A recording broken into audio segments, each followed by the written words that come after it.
हाँ जी students, last time ਆਪਾਂ ਕੁਝ ਟਰਮਸ ਯੂਜ਼ ਕੀਤੀਆਂ ਸੀ ਆ ਤੁਸੀਂ ਦੇਖ ਸਕਦੇ ਹੋ ਵੀ ਆਪਾਂ ਲਾਸਟ ਟਾਈਮ ਡਿਸਕਸ ਕੀਤੀਆਂ ਨੇ। ਤੇ ਨੈਕਸਟ ਅੱਜ ਜੋ ਟੌਪਿਕ ਹੈ ਉਹ ਡਿਸਕਸ ਕਰਾਂਗੇ ਆਪਾਂ ਲਾਜ਼ ਆਫ ਕੈਮੀਕਲ ਕੰਬੀਨੇਸ਼ਨ। ਬਹੁਤ ਇੰਪੋਰਟੈਂਟ ਟੌਪਿਕ ਹੈ ਇਹ।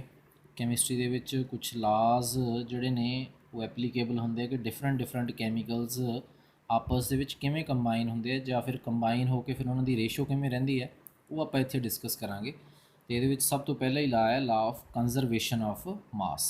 ਜਿਵੇਂ law of conservation of energy ਜਿਹੜਾ ਆਪਾਂ ਡਿਸਕਸ ਕਰਦੇ ਹਾਂ, ਉਸੇ ਤਰ੍ਹਾਂ ਲਾ ਆਫ ਕੰਜ਼ਰਵੇਸ਼ਨ ਆਫ ਮਾਸ ਹੈ ਕਿ ਜੇਕਰ ਕੋਈ ਵੀ ਕੈਮੀਕਲ ਰਿਐਕਸ਼ਨ ਹੁੰਦਾ ਹੈ, ਰਿਐਕਟੈਂਟ ਤੋਂ ਪ੍ਰੋਡਕਟ ਬਣਦੇ ਆ, ਤਾਂ ਜਿੰਨਾ ਮਾਸ ਪਹਿਲਾਂ ਰਿਐਕਟੈਂਟਸ ਦਾ ਹੁੰਦਾ ਹੈ ਉਨਾ ਹੀ ਮਾਸ ਜਿਹੜਾ ਬਾਅਦ ਦੇ ਵਿੱਚ ਉਹ ਪ੍ਰੋਡਕਟਸ ਦਾ ਬਣ ਜਾਂਦਾ ਹੈ ਕਿ ਟੋਟਲ ਮਾਸ ਜੋ ਹੈ ਕਿਸੇ ਵੀ ਸਬਸਟੈਂਸ ਦਾ ਉਹ ਕੰਜ਼ਰਵ ਰਹਿੰਦਾ ਹੈ, ਮੀਨਸ ਸੇਮ ਰਹਿੰਦਾ ਹੈ। ਸੋ ਇਹੀ ਆਪਾਂ ਇੱਥੇ ਡਿਸਕਸ ਕਰਾਂਗੇ। It states that during any physical or chemical change, the total mass of the products is always equal to the total mass of the reactants। ਇੱਥੇ ਇੱਕ ਐਗਜ਼ਾਮਪਲ ਵੀ ਦਿੱਤੀ ਹੋਈ ਹੈ। ਫॉर एग्जांपल ਦੋ ਸੋਡੀਅਮ ਐਟਮਸ ਲੈ ਲਏ ਤੇ ਇੱਕ ਕਲੋਰੀਨ ਮੋਲੀਕਿਊਲ ਲੈ ਲਿਆ Cl2 + Cl2, it gives 2NaCl। ਦੋ ਸੋਡੀਅਮ ਤੇ ਦੋ ਕਲੋਰੀਨ ਮਿਲ ਕੇ ਫਿਰ ਸੋਡੀਅਮ ਕਲੋਰਾਈਡ ਦੇ ਦੋ ਮੋਲੀਕਿਊਲਸ ਬਣਾਉਂਦੇ ਆ। ਸੋਡੀਅਮ ਜੋ ਹੈ ਇਸ ਦਾ ਐਟੋਮਿਕ ਮਾਸ 23 ਹੁੰਦਾ ਹੈ, ਕਲੋਰੀਨ ਦਾ ਐਟੋਮਿਕ ਮਾਸ 35.5 ਹੁੰਦਾ ਹੈ। ਸੋ ਦੋ ਸੋਡੀਅਮ ਕੰਬਾਈਨ ਹੋਏ, 23 ਦੂਣ 46 46, ਕਲੋਰੀਨ ਦਾ 35.5 ਤੇ ਡਬਲ ਹੋ ਗਿਆ 71। ਸੋ ਇਹ ਟੋਟਲ ਆਪਸ ਦੇ ਵਿੱਚ ਐਡ ਹੋ ਕੇ ਜੋ ਅਮਾਊਂਟ ਬਣ ਜਾਂਦੀ ਹੈ 117 ਬਣ ਜਾਂਦੀ ਹੈ।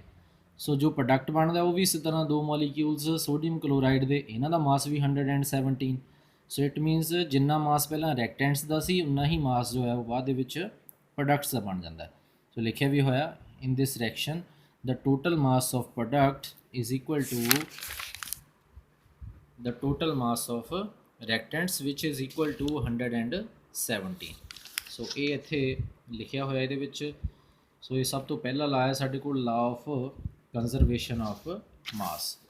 ਤੇ ਇਸ ਤੋਂ ਬਾਅਦ ਦੇ ਵਿੱਚ ਨੈਕਸਟ ਜੋ ਹੈ ਉਹ ਦੂਜਾ ਲਾ ਆਪਾਂ ਡਿਸਕਸ ਕਰਾਂਗੇ, ਲਾ ਆਫ ਡੈਫੀਨੇਟ ਪ੍ਰੋਪੋਰਸ਼ਨਸ।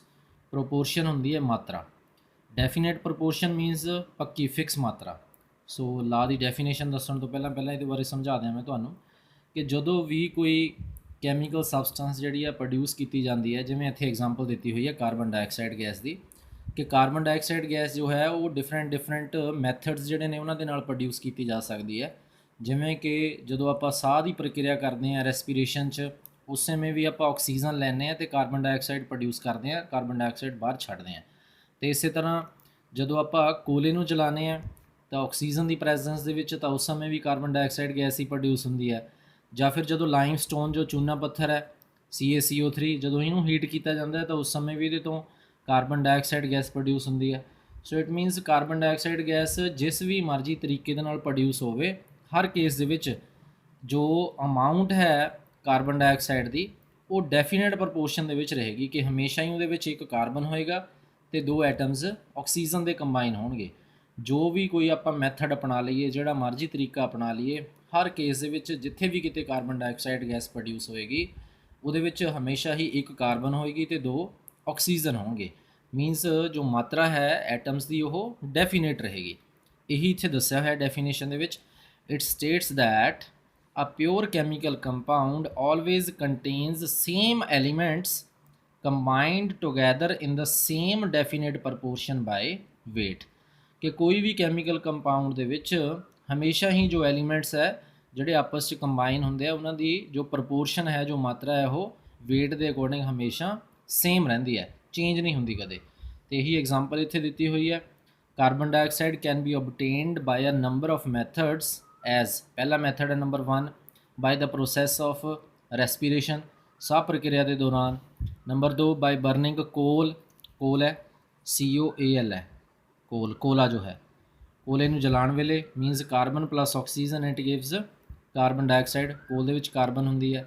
ਤੀਜਾ ਮੈਥਡ ਬਾਈ ਹੀਟਿੰਗ ਲਾਈਮਸਟੋਨ, ਚੂਨਾ ਪੱਥਰ ਨੂੰ ਹੀਟ ਕਰੀਏ, ਆਹ ਹੁੰਦਾ ਚੂਨੇ ਪੱਥਰ ਦਾ ਫਾਰਮੂਲਾ ਕੈਲਸ਼ੀਅਮ ਕਾਰਬੋਨੇਟ, ਇਹਨੂੰ ਹੀਟ ਕਰਦੇ ਆ ਤਾਂ ਇੱਕ ਕੈਲਸ਼ੀਅਮ ਆਕਸਾਈਡ ਬਣਦਾ ਹੈ ਜੋ ਪਾਊਡਰ ਹੁੰਦਾ ਹੈ ਚੂਨੇ ਦਾ, ਪਲੱਸ ਕਾਰਬਨ ਡਾਈਆਕਸਾਈਡ ਗੈਸ ਉਹਦੇ ਵਿੱਚੋਂ ਬਾਹਰ ਨਿਕਲ ਜਾਂਦੀ ਹੈ। ਸੋ ਇਹ ਤਿੰਨਾਂ ਮੈਥਡਸ ਦੇ ਵਿੱਚ ਕਾਰਬਨ ਡਾਈਆਕਸਾਈਡ ਗੈਸ ਪ੍ਰੋਡਿਊਸ ਹੋਈ ਹੈ। From the above methods it has been observed that each sample of carbon dioxide contains carbon and oxygen in the definite ratio. Definite ratio ਦੇ ਵਿੱਚ ਕਾਰਬਨ ਤੇ ਆਕਸੀਜਨ ਜੋ ਹੈ ਇੱਥੇ ਪ੍ਰੋਡਿਊਸ ਕੀਤੀਆਂ ਜਾਂਦੀਆਂ। ਸੋ ਇਹ ਹੈ ਲਾ ਆਫ ਡੈਫੀਨੇਟ ਪ੍ਰਪੋਰਸ਼ਨਸ। ਤੇ ਇਸ ਤੋਂ ਬਾਅਦ ਤੀਜਾ ਲਾ ਹੈ ਸਾਡੇ ਕੋਲ ਲਾ ਆਫ ਮਲਟੀਪਲ ਪ੍ਰਪੋਰਸ਼ਨਸ। ਮਲਟੀਪਲ ਹੁੰਦਾ ਇੱਕ ਦੂਜੇ ਦਾ ਗੁਣਾਂਕ। ਸੋ ਇਹਦੇ ਵਿੱਚ ਪਹਿਲਾਂ ਦੱਸ ਦੇਣਾ ਇਹਦੇ ਬਾਰੇ, ਫਿਰ ਇਹ ਆਪਾਂ ਲਾ ਡਿਸਕਸ ਕਰਦੇ ਹਾਂ ਕਿ ਜਦੋਂ ਵੀ ਕੋਈ ਦੋ ਐਲੀਮੈਂਟਸ ਜਿਹੜੇ ਨੇ ਡਿਫਰੈਂਟ ਐਲੀਮੈਂਟਸ ਆਪਸ ਦੇ ਵਿੱਚ ਕੰਬਾਈਨ ਹੁੰਦੇ ਆ ਤੇ ਕੰਬਾਈਨ ਹੋ ਕੇ ਡਿਫਰੈਂਟ ਪ੍ਰੋਡਕਟ ਬਣਾਉਂਦੇ ਆ, ਤਾਂ ਉਸ ਸਮੇਂ ਜੋ ਪ੍ਰੋਡਕਟ ਬਣਦੇ ਆ ਉਹਨਾਂ ਦੇ ਵਿੱਚ ਇੱਕ ਐਲੀਮੈਂਟ ਜੋ ਹੈ ਉਸ ਦੀ ਰੇਸ਼ੋ ਫਿਕਸ ਹੁੰਦੀ ਹੈ ਉਸਦੇ ਮਾਸ ਦੀ, ਤੇ ਦੂਜਾ ਜੋ ਐਲੀਮੈਂਟ ਹੈ ਉਸ ਦਾ ਮਾਸ ਜੋ ਹੈ ਅੱਗੇ ਤੋਂ ਅੱਗੇ ਸਿੰਪਲ ਹੋਲ ਨੰਬਰ ਰੇਸ਼ੋ ਦੇ ਵਿੱਚ ਮਲਟੀਪਲ ਹੁੰਦਾ ਚਲੇ ਜਾਂਦਾ ਹੈ। ਤੇ ਇੱਥੇ ਐਗਜ਼ਾਮਪਲ ਜੋ ਹੈ ਉਸ ਦੇ ਨਾਲ ਤੁਹਾਨੂੰ ਸਮਝਾਉਂਦੇ ਆ ਡੈਫੀਨੇਸ਼ਨ ਇਸ ਦੀ।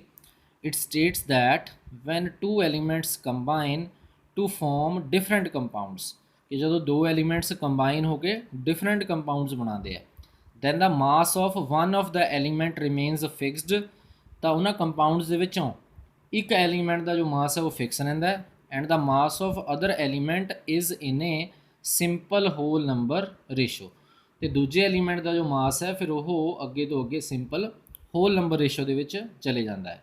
ਐਗਜ਼ਾਮਪਲ ਕੀ ਹੈ ਇਸ ਦੀ? Hydrogen combines with oxygen to form water and hydrogen peroxide. So hydrogen ਤੇ ਆਕਸੀਜਨ ਆਪਸ 'ਚ ਕੰਬਾਈਨ ਹੁੰਦੇ ਆ, ਤੁਸੀਂ ਇੱਥੇ ਦੇਖ ਸਕਦੇ ਆ।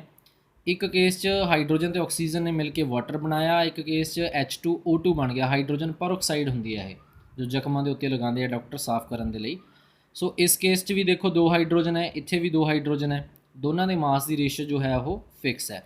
ਬਟ ਵਾਟਰ ਦੇ ਕੇਸ 'ਚ ਇੱਕ ਆਕਸੀਜਨ ਹੈ ਤੇ ਹਾਈਡਰੋਜਨ ਪਰਆਕਸਾਈਡ ਦੇ ਵਿੱਚ ਦੋ ਆਕਸੀਜਨ ਹੋ ਗਏ। ਮੀਨਸ ਇੱਕ ਦਾ ਮਾਸ 16 ਹੁੰਦਾ, ਆਕਸੀਜਨ ਦਾ ਜੋ ਐਟੋਮਿਕ ਮਾਸ ਹੈ ਉਹ 16 ਹੁੰਦਾ 16। ਹਾਈਡਰੋਜਨ ਇੱਕ ਦਾ ਜੋ ਮਾਸ ਹੈ ਉਹ 1 ਹੁੰਦਾ ਤੇ ਦੋ ਨੇ, ਇਸ ਕਰਕੇ ਇੱਥੇ 2 ਲਿਖ ਲਿਆ। ਇੱਕ ਆਕਸੀਜਨ ਦਾ ਮਾਸ 16, ਇੱਥੇ ਦੋ ਆਕਸੀਜਨ ਹੋ ਗਏ ਤਾਂ ਮਾਸ 32 ਹੋ ਗਿਆ।